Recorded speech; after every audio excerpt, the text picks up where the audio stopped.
board, come to you tonight with the final, hopefully final presentation before town meeting and town election to get the fire station on the ballot. We have our architects with us that have been diligently designing the station, getting us ready for the zoning board of appeals special permit process, which we've just completed. So yes, here is our presentation. Just as a quick outline, just do introductions, the need of the project, some of the outreach that we've done, the very preliminary design of the building, the projected budget. Doug's going to go over that, and the financing, what our next steps are for the project itself, then any questions and answers you may have. So with us tonight is, not with us, some are with us, some are not, the Fire Station Building Committee. This is a group that's been appointed by you that have done an incredible amount of work in this project. Their ideas have been awesome. And really, we wouldn't have been able to get this far without their input. Deputy Chief Tom Heaney, Lieutenant Charlie Williams, who's also a town resident, retired Chief James Killinger, town resident, architect Christopher DeFilippo. Chris and I went to high school together, and just knowing his architectural background, I asked him to be on the committee. Rec Director Gene Blaney and Susan Egan-Tasker from the Highway Department, also part of the Rec Committee, is also on the board. Our design team from Schwartz and Silver Architects, John Traficante, Kelsey Laser, and Stuart Marshall. And they've done an incredible job. Just as a background, as a sub-consultant or a consultant to Schwartz and Silver, we had Bob Mitchell did the Firematic programming. He's like an expert in fire stations, award-winning architect himself. He was a big help in helping lay out the layout of the building and what should go next to what. So I'm just going to briefly, because I know I've been to you before this, why we need a new station. Current station built in 1939 with a 1978 addition. It's just too small, too tight. You've all been in it, and I appreciate that. All the trucks that we're buying now, they're much bigger. Nobody would have expected that they would, but they keep getting bigger. And then sleeping quarters. Sleeping quarters, we have firefighters, pretty much sleeping in two big open bunk rooms, within 6 feet of each other. That was a problem when it came to COVID, making sure, people were social distanced. Lack of room for equipment. Our turnout gear is a big one. It sits out in the middle where all the trucks are, gathering dust, diesel, and dirt, as well as it's off-gassing itself. The gear itself, we can clean it, but there's better ways to be doing that, and a new station would help us accommodate that. And then we just don't have training room, whether it be classroom training or being able to go out and do practical training with the trucks, hoses, ladders. We just don't have room on our current site to do that. We get it done, and we've made friends with many neighbors and businesses throughout town that allow us the use of their parking lots, and we thank them. And then currently, the site is already too small for parking. We have no visitor parking, and at shift change, we still have personnel parking in the streets. So it's always the, changing cars game at shift change. You've all seen these pictures. I'm really not going to go through them. Just some of the tougher points of the station that I've shown you in the past and that I just discussed. Outreach that we've done so far. Back in June, we did an abutter outreach meeting. We sent letters to all the abutters of 99 Church Street. We had 10 or 12 people come up. It was a good meeting. And got to meet with them, hear their concerns of, would they want a station, would they not? And I think we answered a lot of their questions for them. Doug and I did his TA, I forget it already, Doug, I'm sorry. Right there, Q&A. The TA Q&A, that's right, I know. Horrible, right? Got canceled after one episode. I'm not a marketing person, so Doug Canceled just, after one episode. Unbelievable. oh, really? I haven't seen it since. It was probably my fault. Yeah, I don't know. The So we ratings did are the- so bad. Unbelievable. We did the TA Q&A, and that was actually fun, I'll say. But again, just explaining the needs of the station and what we could expect with the new station. November, we did another public outreach meeting. We did that over at the high school, very well attended, and I think we were able to get more answers, hear more concerns from the public, which, we've addressed with them. And then back in January, we went to the ZBA. We had a public hearing for that, for the special permit requirement. And then coming up, we'll also have everything that we've done and filmed in reports on the town website and various social media outlets. And you can see, this is the town website here. And then if you go under the fire station, under the fire department, there will be a link for all of this. In the preliminary design, I'll pass this off to whichever, one of the architects. Kelsey, John, Stuart, thank you. Thanks, Scott. So I'll do a quick introduction on our firm, and then ask Kelsey and Scott to kind of go through the preliminary design. Schwartz Silver's been around since 1980, and civic projects are a big part of our work and our firm's work. Our first fire station was the Wellesley Fire Station and Headquarters Building. It's on Route 9 in Wellesley. It was done finished in the early 90s, so over 30 years ago. It was our first station. More recently, we've done the Newton Fire Department in Newton Center. That's Fire Station 3 and a headquarters building. And then even more recently, the Walpole Station, which was completed just before COVID. And as Scott mentioned, we work in the last two fire stations that we've worked very closely, actually the last three, we've worked very closely with Bob Mitchell Associates. He's a New York architect who's done over 100 fire stations and really very good at programming. So early on the program, make sure the rooms are the right size, the right adjacencies and such. Also isolating kind of hot and cold zones in the plan, so we understand where contaminated areas are, where the warm zone, transitional zones, and where kind of a safer zone is in the plan. It's really important. I will also just mention that we, during that kind of programming effort with Bob Mitchell, we, as part of that programming and conceptual design, we looked at 3 separate sites and kind of set up a chart where we had pros and cons. Reds are kind of red flags, things that prevent us from going to that site. Yellow are things that is maybe a concern but can be overcome. And then green obviously are things that are advantageous. So we looked at the current fire station site, we looked at the McKinley School site at the time, and then we looked at this Church Street site. And when we did the study back in 2017-18, we determined that the Church Street site was, of these 3 sites, was much preferred. So kind of with that, I'll pass it along to Kelsey to kind of walk through the plans. Yeah, so I'm sure most of you are familiar with the Lincoln School site at 99 Church Street. This is a site plan that was developed with our landscape architect, Kyle Zick Landscape Architecture. And you can see that on the left-hand side, which is south, is the parking lot, which has spaces for the fire department and public visitors.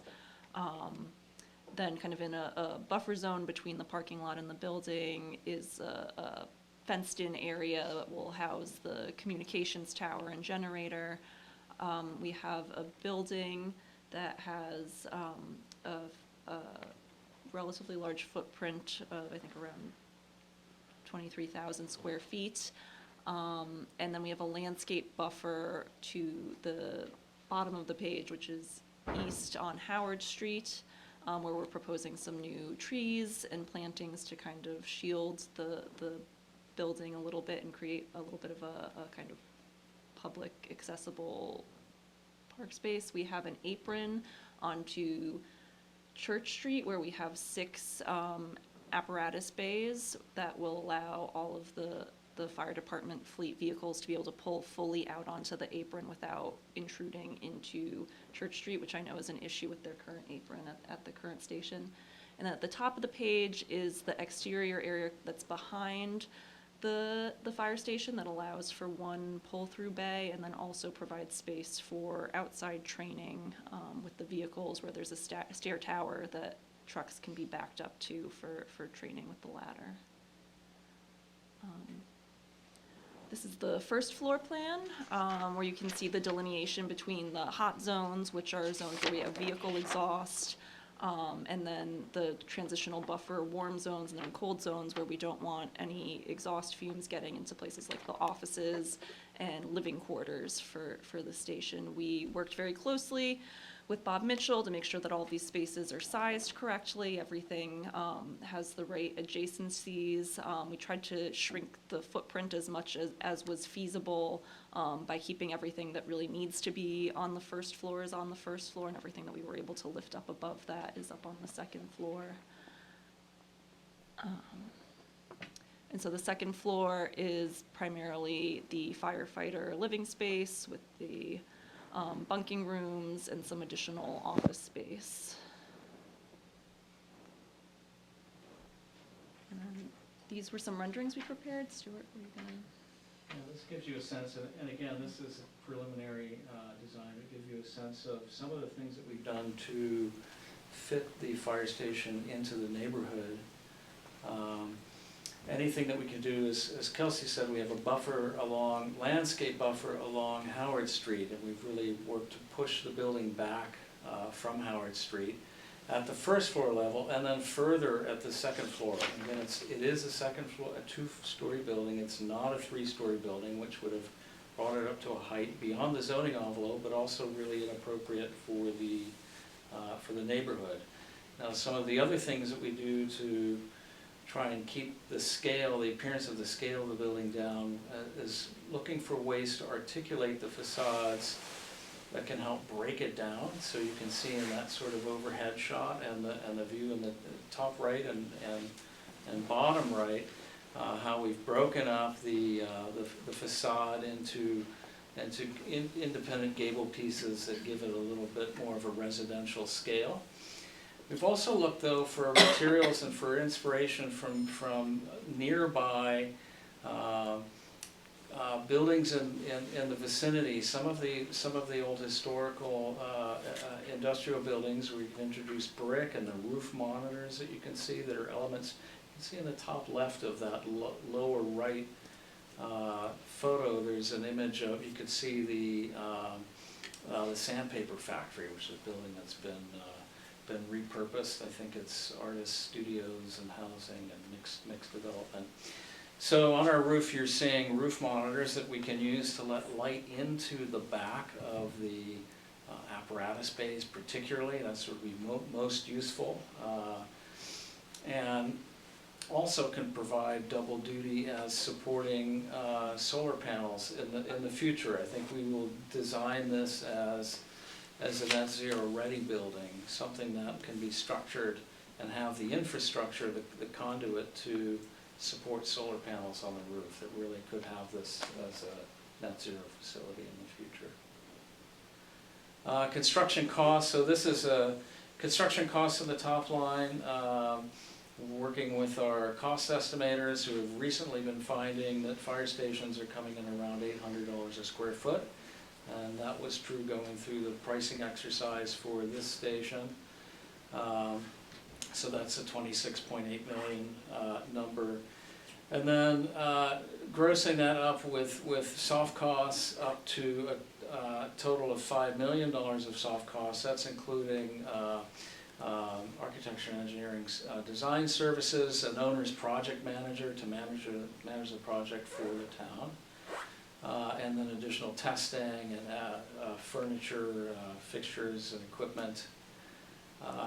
That brings a total, well, with an owner's contingency of 1.4 million, that brings the total up to 33 million, just over 33 million. So that's total project cost.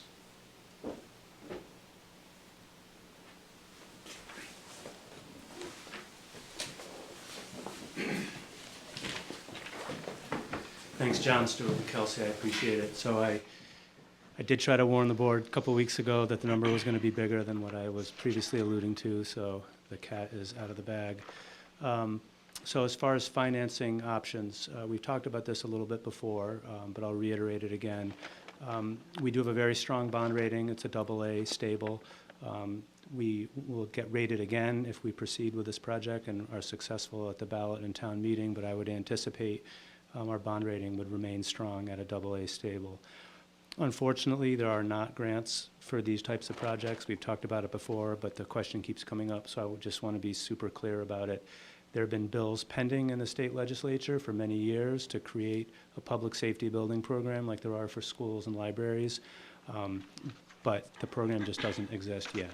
So unfortunately, what that means is for these types of projects, it involves a debt exclusion.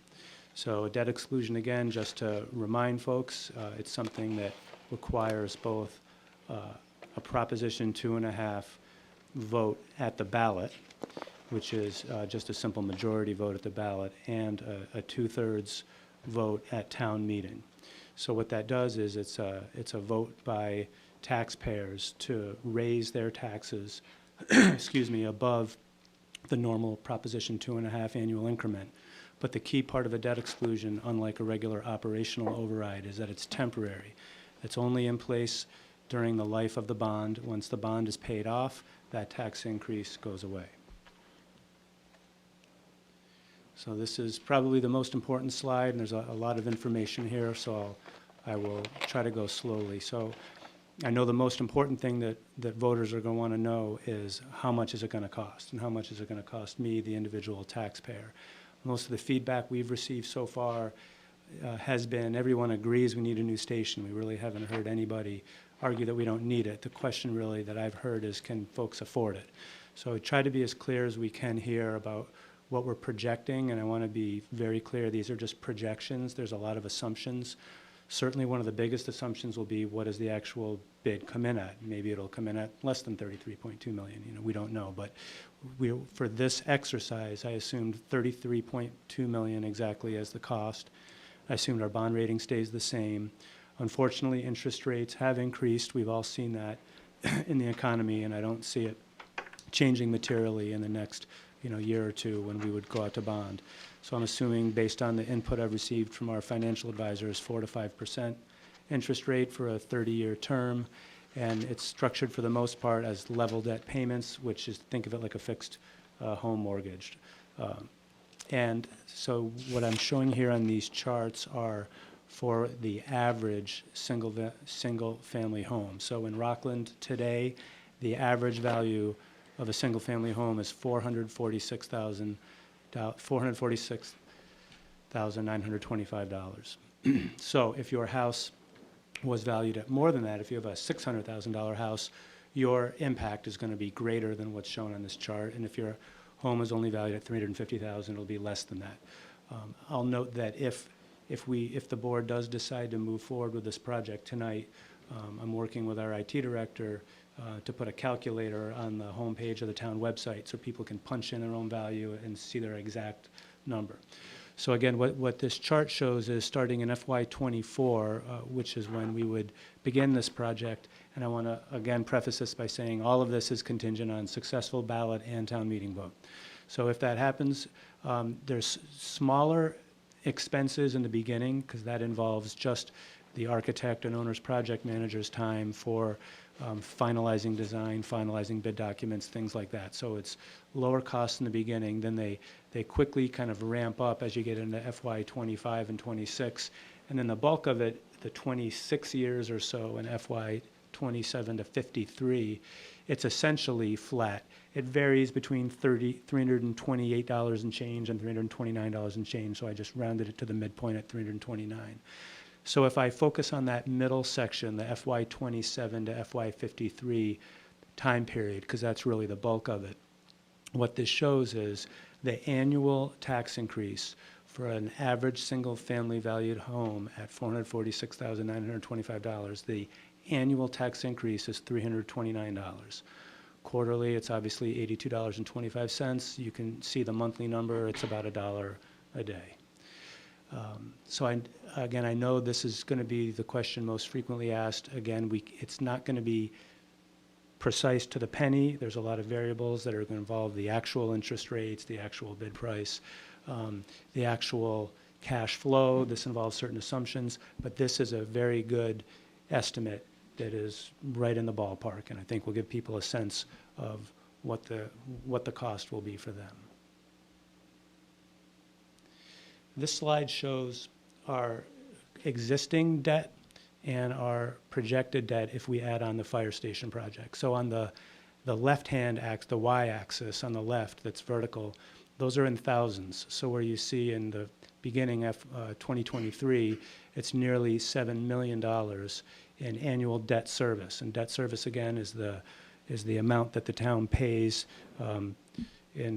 for its bonds. It's like paying your mortgage. That's the debt payment.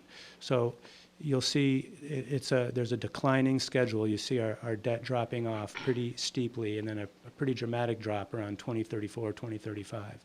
So in that lighter shade, this adds on the fire station project, and again, it assumes generally level debt payments, so you can see the difference in the lines from the top of the dark shade to the top of the lighter shade is consistent.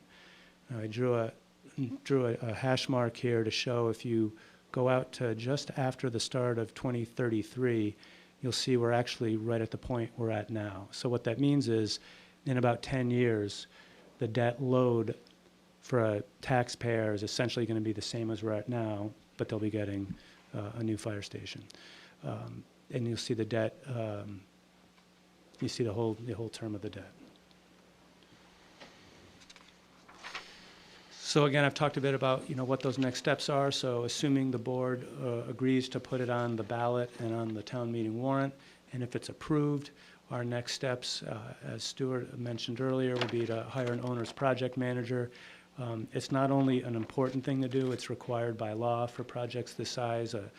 Owner's project manager is just what it says. It represents the owner, so that can't be the architect and it can't be the contractor. So it's someone that represents the town, protects the town's interest, and makes sure that we're being fairly represented. And in my experience, while again we do have a placeholder in there for what it will cost, they pay for themselves over and over with efficiencies in the project. So we'll hire an OPM, the architect will finalize their design, create the construction documents, go out to bid. It's the typical design bid build that's required under state law. Hopefully we get a bid that's within our budget, and then the construction will be overseen by the project manager and the architect. And then as far as the timeline goes, I'm only going to refer to this generally. The architect can speak in more detail, but you'll see the time frame for town meeting and the vote. A couple months for schematic design, a few more months for design development, then we get into a little bit longer period to do the documents for construction.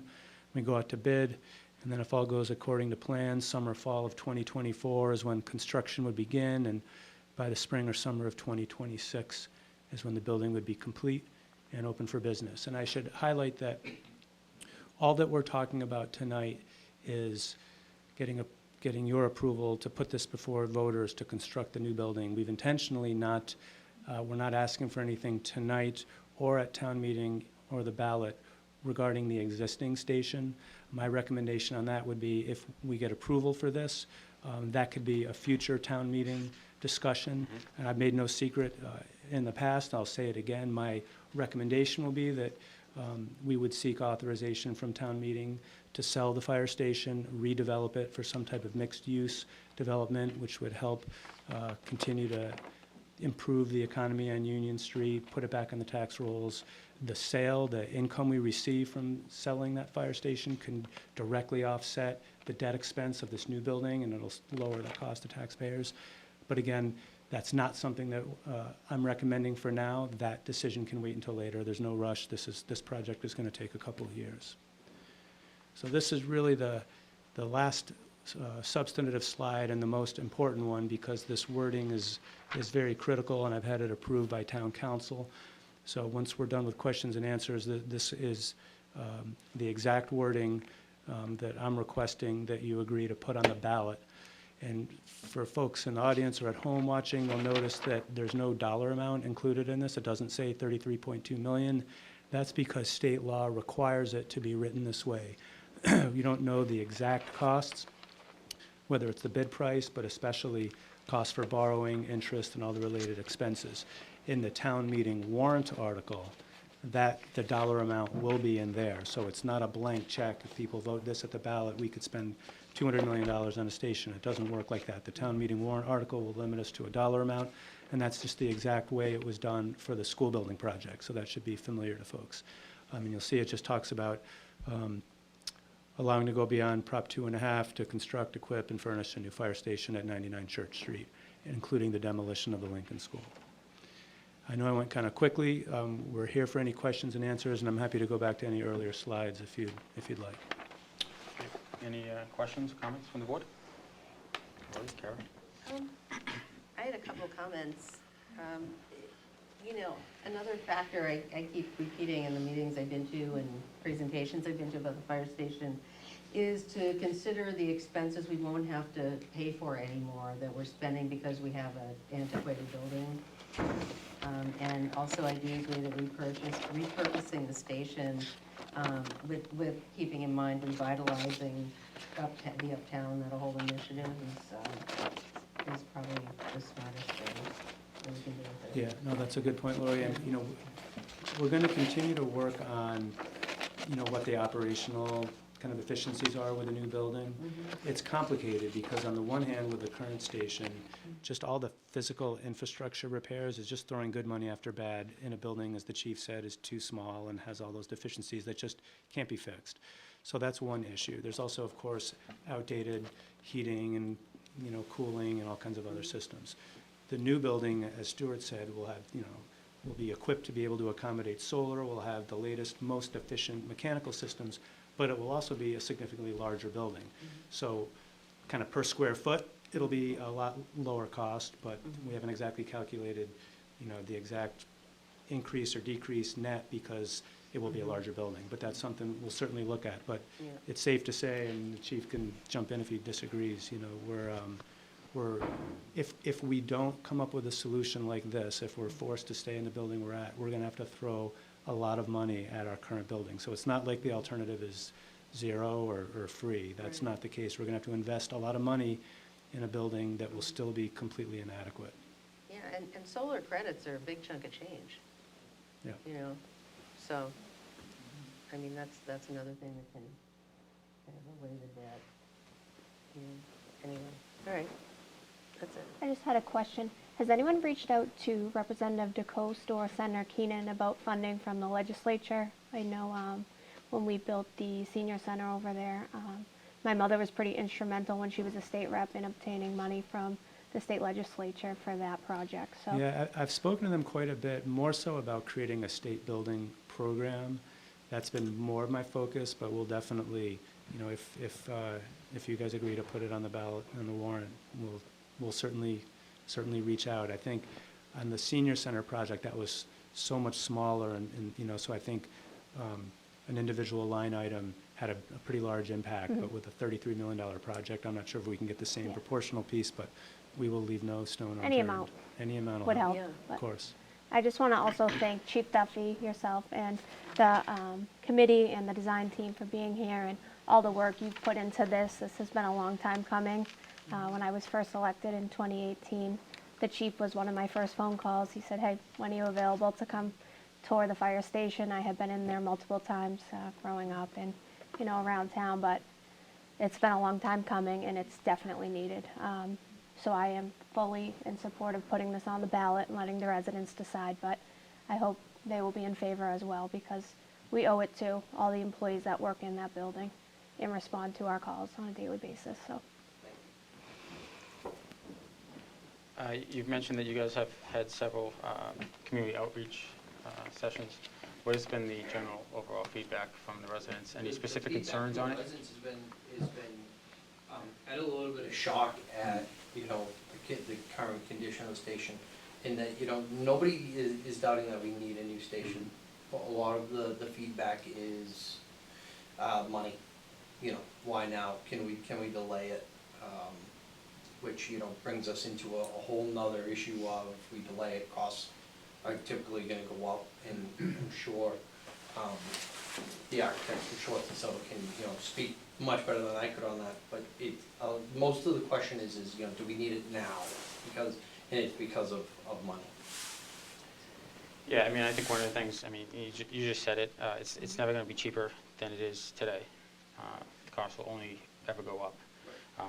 So my thought is, if this is the best deal, obviously, you know, Doug, continue to follow up with the legislature and see if there's anything that can be done. I mean, I know you've already done your due diligence on that, but new administration, maybe new policies, new ideas and stuff like that, so we'll see what happens. But it's always been my thought is it's not up to us whether or not we want the project personally or not. It's always whether or not we think it's something that warrants consideration by the residents of the town. And I think at this cost, obviously, over the years, it's changed somewhat significantly since it first, you know, came to us. But obviously, a lot of things have happened. COVID happened, and the costs all across the globe went up. So to that point, like I said, it'll never be cheaper than it is right now. And I think it's time we find out what the residents want. And I think I'll entertain a motion to put it on the warrant. To put it to town meeting. I'm sorry, town election on the ballot. So if somebody's to make a motion, if they want to read that ballot question. Okay, I'll make the motion. For the ballot question vote, I'll just read it. Shall the town of Rockland be allowed to exempt from the provisions of Proposition 2.5, so-called, the amounts required to pay for the bonds issued in order to construct, equip, and furnish a new Rockland fire station located at 99 Church Street, which will include the demolition of the Lincoln School and all associated site work and infrastructure? The motion is to put that ballot question on the ballot. Right. I have a Second. motion. I have a second. All those in favor? It's unanimous. Let's find out what the residents want. Thank you very much, and I also want to add that now that we have that support, we're going to continue working with the design team. We're going to have more public outreach sessions as they refine things a little bit more. We have greater level of detail than we had at earlier sessions, and we'll be putting more information on the website. And the chief's talked about doing kind of small, you know, setting time aside at a coffee shop or at the station or at the senior center and let people ask questions. I may join in for some of those, so we'll continue to do as much outreach as possible. And if anybody from the public has questions, feel free to see the chief, feel free to see me here at Town Hall, and if we don't have the answers, we'll get them from the experts. Okay. Thank you, Doug. All right. Thanks Thank to you, everyone. guys. Thank you.